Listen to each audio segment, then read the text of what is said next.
This video was made possible thanks to Olafly, offering unlimited data for your next trip in seconds. More on that in a moment.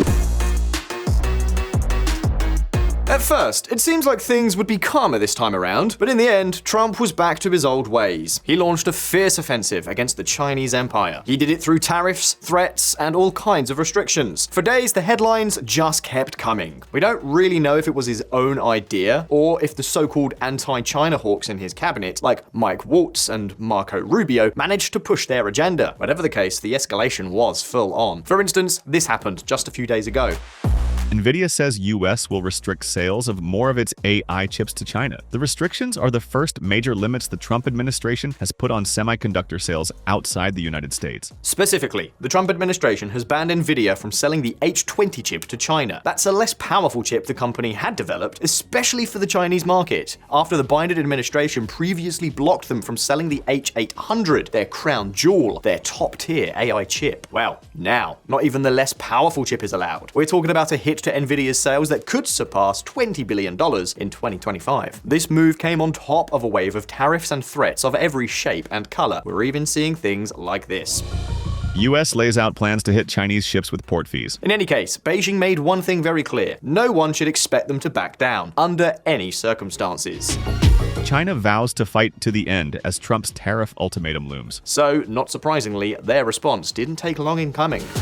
China strikes back with 125% tariffs on US goods as trade war intensifies. China cracks down on Boeing jet orders as Trump trade war escalates. Pay attention to this last move. The Chinese government has ordered all its airlines to cancel their orders for new Boeing planes, and pretty much any other aircraft parts business that isn't absolutely essential. In the short term, the impact won't be huge. We're talking about losses of around $1.2 billion. But in the long run, things could look very different. All estimates had China named as the buyer of at least 20% of Boeing's total large aircraft production over the next 2 decades. And sure, finding planes these days isn't easy, and replacing all those Boeing orders won't happen overnight. But it's clear that Beijing might seriously be thinking about gradually cutting ties. How? By prioritizing COMAC, its up-and-coming domestic aircraft manufacturer, and maybe, who knows, a massive China-Europe deal to buy a whole lot more Airbus planes over the long term. That would, of course, allow the European manufacturer to scale up in a big way. Obviously, it wouldn't be quick or easy. Among all the hassle, it would drive everyone in Washington absolutely crazy. We'll see how it plays out.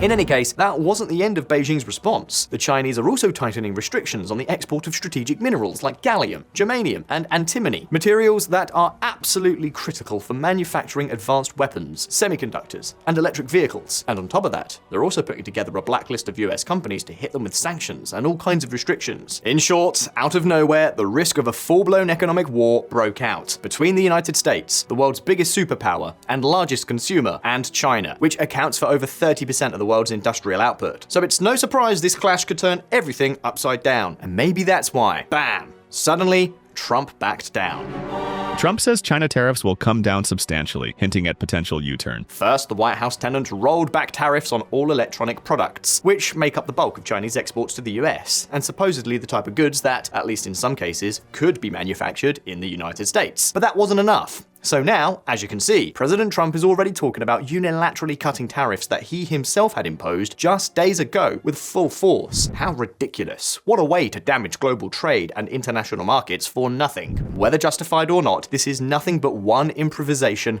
after another.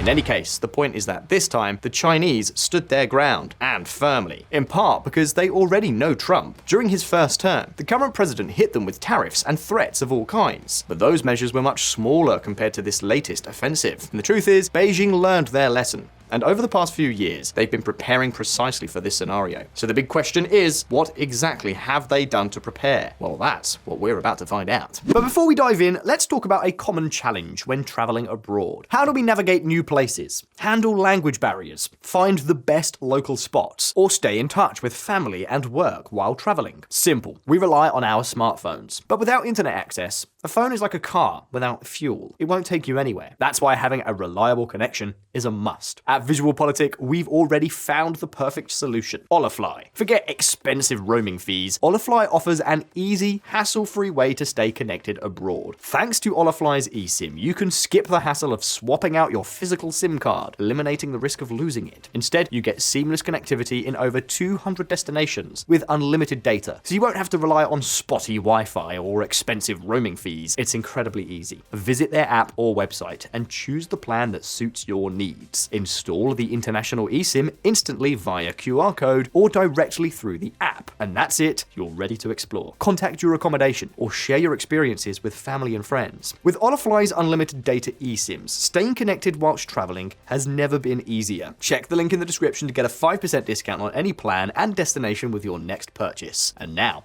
back to our topic. An anti-Trump strategy? If what Trump intended was to test China and see how they would react, he already has the answer. China is not going to let itself be stepped on. And that, VisualPolitik community, can mean only two things. Either Trump gives in, and in a more or less disguised way, surrenders and backs down. Or he redoubles its efforts. And here I'm not talking about raising tariffs even higher, because that path wasn't exactly fruitful and has been demonstrated with smartphones and electronic products, but that the United States may not be able to afford it. Or rather, American companies and Wall Street can't afford it. So no, we're not talking about more tariffs. In this case, I'm talking about long-term structural measures aimed at slowly decoupling the United States from the People's Republic of China. In fact, we need only look at Donald Trump's Republican Party platform to understand what his next steps might be. From approving measures to reduce imports of key goods in the medium and long term, to restricting Chinese investment in the United States, as well as US companies' investment in China. Many of these possible measures were already mentioned by Donald Trump throughout his presidential campaign, and now that he knows that Beijing won't give up, who knows, maybe he'll try to go on a rampage. After all, we're talking about the same guy who took an economy that was growing strongly and is putting the brakes on it with on-the-fly ideas. So this would not be anything very different. But as I was telling you a moment ago, Beijing has not been sitting on its hands in recent years. Not at all. They've been developing a plan to counter things like this. And now it makes sense that they're stepping on the gas, starting with smiling at the neighbors. Beijing has come to a clear conclusion. If the United States threatens to hit its export sector hard, the sector which remains the cornerstone of its economy, there's no choice but to look for other partners and settle old quarrels. And where do you think they are mainly looking? Well, of course, they're reaching out to Europe.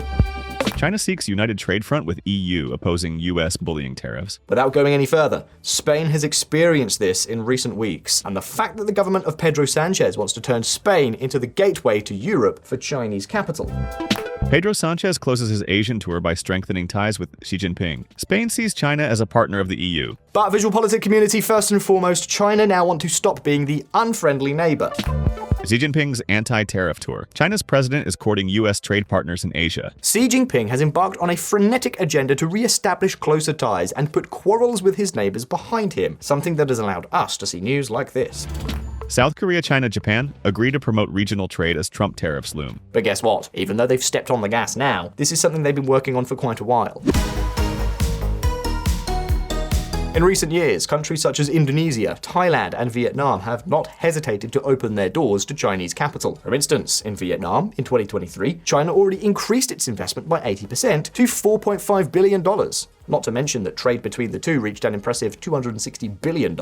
And do you know what? Thanks to this agenda, in 2024, the Chinese achieved a record trade surplus of nearly $1 trillion, even as their ties with the United States dwindled. And VisualPolitik community, we're not just talking about trade.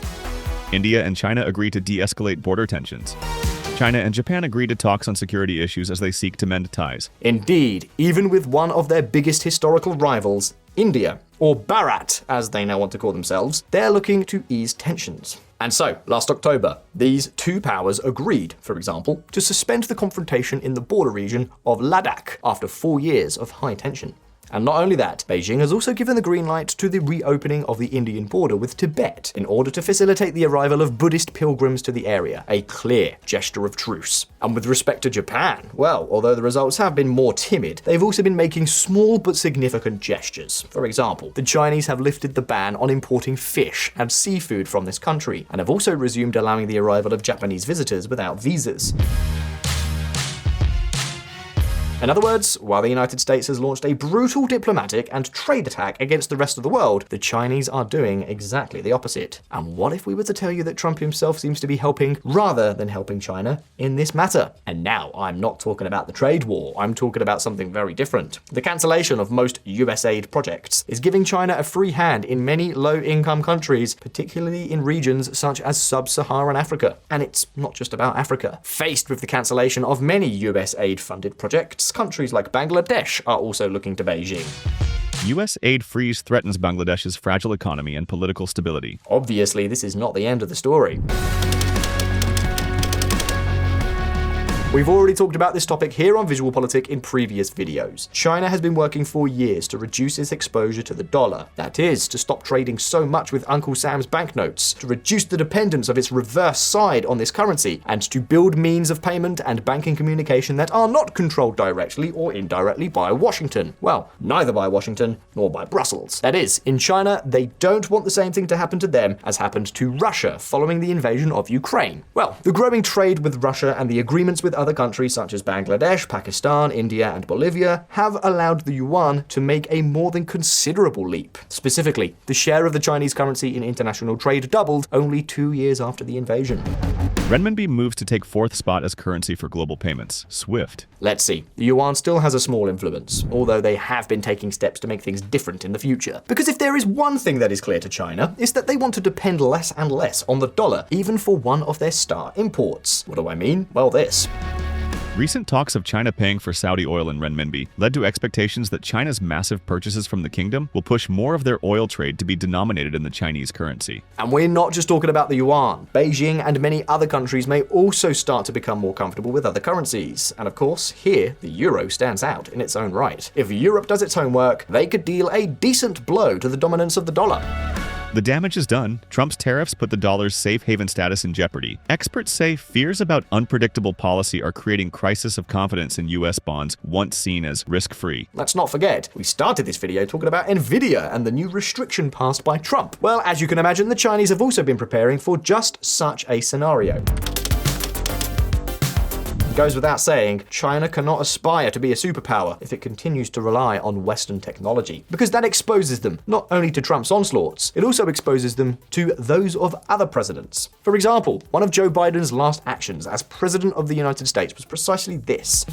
U.S. to block sale of cutting-edge chip-making equipment to China. And now, as I said earlier, the hardest blow has come with the ban on the sale of Nvidia chips linked to artificial intelligence. This is a real blow to a Chinese Communist Party that has an ambitious goal in its sights, to be self-sufficient in terms of semiconductor production. And here too, they had a plan. Although the results, it must be said, have been much poorer than expected. If the announced goal was to achieve 70% self-sufficiency by 2025, the reality is that today they are less than 20%. China continues to import some 400 billion semiconductors per year. For the time being, these chart rankings still stand. Yes, Taiwan obviously stands out. We've already told you about what the Silicon Shield means, but we'll leave that topic for another day. The fact is that poor results haven't made China give up. Not at all. In 2024, the Chinese government invested more than $50 billion in this industry, an investment that was additional to that made by the Chinese companies themselves. And all told, in terms of patents and technological developments in this industry, the Chinese have made many advances. VisualPolitik community, Trump's tariffs and attacks are going to do a lot of damage to China, and they're going to do so no matter what. Even if the dust settles, there is damage that cannot be repaired. With their diplomatic and commercial gamble, with their ambition to overcome the dominance of the dollar, and with their large technological investments in Beijing, they hope to be able to counteract much of the damage in the not-too-distant future. But do you know what? Perhaps the most crucial thing is a structural change that sooner or later they're going to have to undertake, which in a way they're already trying to promote, but where they're going to have to do a lot more. To start looking less to the foreign market and start looking more to the local market. Listen up. Danger. The external sector can no longer be the answer. If there's one thing that has characterized the Chinese Communist Party's economic plan in recent decades, it's been this. It has focused on investing as if there were no tomorrow, particularly in order to be able to export more and more to the rest of the world. In some cases, as has happened with the steel industry, they have even given tax benefits to the companies that export the most. In other words, it was better for Chinese companies to earn yuan by selling to the rest of the world than by selling to other Chinese. The problem is that this strategy has probably gone too far. China is flooding the global market with products, but despite this, its wages have not grown as much as expected, and many of its companies are struggling or even unprofitable. In many sectors, there is overcapacity, and companies often exist in a zombie state thanks to the easy money handed out by government banks. This is, in fact, probably the biggest problem with the Chinese economy, and all of this has greatly weakened domestic consumption. And so, while the United States is an economy that looks mostly inward, China looks outward, and that leaves them very exposed. To put this in perspective, the standards, the World Bank data, say that national consumption represents 75% of GDP, while in the case of China, we're talking about barely 55%. Let me stress, this model has allowed them to grow a lot, but now it leaves them very exposed to attacks, such as Trump's. So now, more and more voices in the Chinese government are arguing for change. Of course, there is a problem doing it right now that may be very difficult because the Chinese are not exactly optimistic. But of course, the point is that in the current economic context, this has to change. If domestic consumption soars, that may offset some of the economic damage that Trump will inflict on China. If they fail to do so, the blow could be severe, and they are working on it. China's policy to boost demand by $700 billion will have a bigger and bigger impact, official says. On top of everything we've told you, the Chinese government is already preparing new stimulus packages, bank rate cuts, credit campaigns, and much more. VisualPolitik community, to a large extent, this is where the game will be. Well, be that as it may, this is the strategy that Beijing has prepared to confront Trump and resist Uncle Sam's offensive. The question is, will they succeed? Will these plans be enough to weather the storm? And who do you think will win this latest Cold War that is breaking out? Let us know your thoughts in the comments, and let's get a debate rolling. And now, if you found this video interesting, don't forget to like and subscribe to VisualPolitik if you haven't already done so. Thank you so very much once again for joining us. All the best. I'll see you soon.